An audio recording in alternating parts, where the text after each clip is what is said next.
जयंती का पुण्य अवसर भी है। आज के ही दिन कुरुक्षेत्र की युद्ध की भूमि में जब सेनाएं आमने सामने थी, मानवता को योग, अध्यात्म और परमात्मा का परम ज्ञान मिला था। मैं इस अवसर पर भगवान श्री कृष्ण के चरणों में नमन करते हुए आप सभी को और सभी देशवासियों को गीता जयंती की हार्दिक बधाई देता हूं। भाई और बहनों, सद्गुरु सदाफल देव जी ने समाज के जागरण के लिए विहंगम योग को जन जन तक पहुंचाने के लिए यज्ञ किया था। वो संकल्प बीज हमारे सामने इतने विशाल वटवृक्ष के रूप में खड़ा है।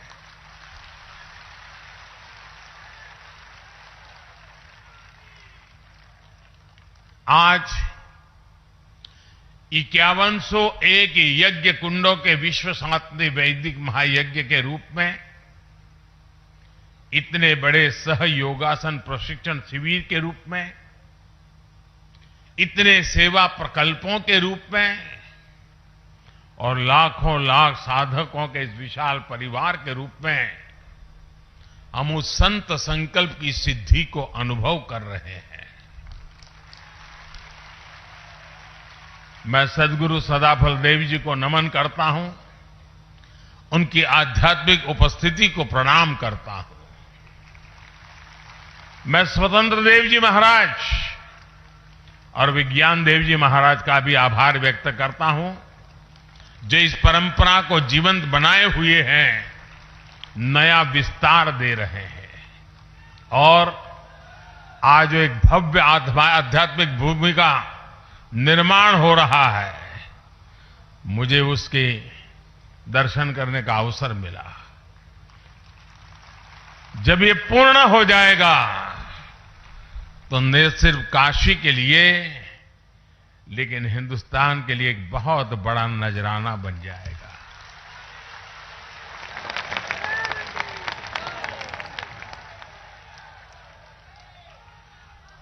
हमारा देश इतना अद्भुत है कि हां, जब भी समय विपरीत होता है, कोई न कोई संत विभूति समय की धारा को मोड़ने के लिए अवतरित हो जाती है। ये भारत ही है जिसकी आजादी के सबसे बड़े नायक को दुनिया महात्मा बुलाती है। ये भारत ही है जहां के राजनीतिक आंदोलन के भीतर भी आध्यात्मिक चेतना निरंतर प्रवाहित रही है। और ये भारत ही है जहां साधकों की संस्था अपने वार्षिकोत्सव को आजादी के अमृत महोत्सव के रूप में मना रही है।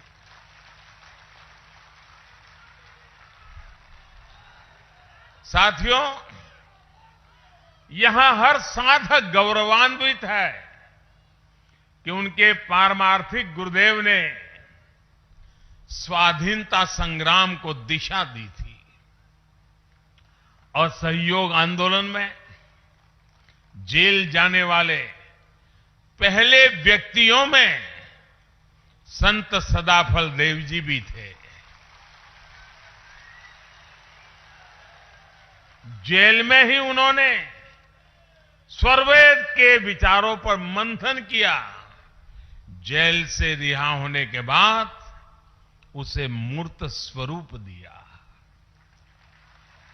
साथियों, सैकड़ों साल के इतिहास में हमारे स्वाधीनता संग्राम के कितने ही ऐसे पहलू रहे हैं जिन्होंने देश को एकता के सूत्र में बांधे रखा। ऐसे कितने ही संत थे जो आध्यात्मिक तप छोड़कर आजादी के लिए जुटे। हमारे स्वाधीनता संग्राम की ये आध्यात्मिक धारा इतिहास में वैसे दर्ज नहीं की गई जैसे की जानी चाहिए थी।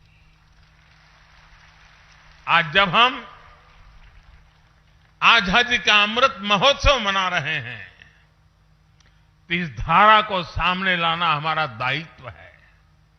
इसलिए आज देश आजादी की लड़ाई में अपने गुरुओं, संतों और तपस्वियों के योगदान को स्मरण कर रहा है। नई पीढ़ी को उनके योगदान से परिचित करा रहा है। मुझे खुशी है कि विहंगम योग संस्थान भी इसमें सक्रिय भूमिका निभा रहा है। साथियों, भविष्य के भारत को सुदृढ़ करने के लिए अपनी परंपराओं, अपने ज्ञान दर्शन का विस्तार आज समय की मांग है। इस सिद्धि के लिए काशी जैसे हमारे आध्यात्मिक और सांस्कृतिक केंद्र एक प्रभावी माध्यम बन सकते हैं। हमारी सभ्यता के ये प्राचीन शहर पूरे विश्व को दिशा दिखा सकते हैं। बनारस जैसे शहरों ने मुश्किल से मुश्किल समय में भी भारत की पहचान के, कला के, उद्यमिता के बीजों को सहेज कर रखा है। जहां बीज होता है, वृक्ष वहीं से विस्तार लेना शुरू करता है। और इसलिए आज जब हम बनारस के विकास की बात करते हैं तो इससे पूरे भारत के विकास का रोड मैप भी बन जाता है। भाई और बहनों, आज आप लाखों लोग यहां उपस्थित हैं। आप अलग अलग राज्यों से, अलग अलग जगह से आए हैं। आप काशी में अपनी श्रद्धा, अपना विश्वास, अपनी ऊर्जा और अपने साथ असीम संभावनाएं, कितना कुछ लेकर आए हैं। आप काशी से जब जाएंगे तो नए विचार, नए संकल्प, यहां का आशीर्वाद, यहां के अनुभव कितना कुछ लेकर जाएंगे। लेकिन वो उसकी बदहाली लोगों को निराश करती थी। लेकिन आज ये परिस्थिति बदल रही है। आज जब देश विदेश से लोग आते हैं तो एयरपोर्ट से निकलते ही उन्हें सब बदला बदला लगता है। एयरपोर्ट से सीधे शहर तक आने में अब उतनी देर नहीं लगती। रिंग रोड का काम भी काशी ने रिकॉर्ड समय में पूरा किया है। बड़े वाहन और बाहर की गाड़ियां और बाहर ही निकल जाती है। बनारस आने वाली काफी सड़कें भी अब चौड़ी हो गई हैं। जो लोग सड़क के रास्ते बनारस आते हैं वो अब सुविधा से कितना फर्क पड़ा है ये अच्छी तरह से समझते हैं। यहां आने के बाद आप चाहे बाबा विश्वनाथ के दर्शन करने जाएं या मां गंगा के घाटों पर जाएं, हर जगह काशी की महिमा के अनुरूप ही आभा बढ़ रही है।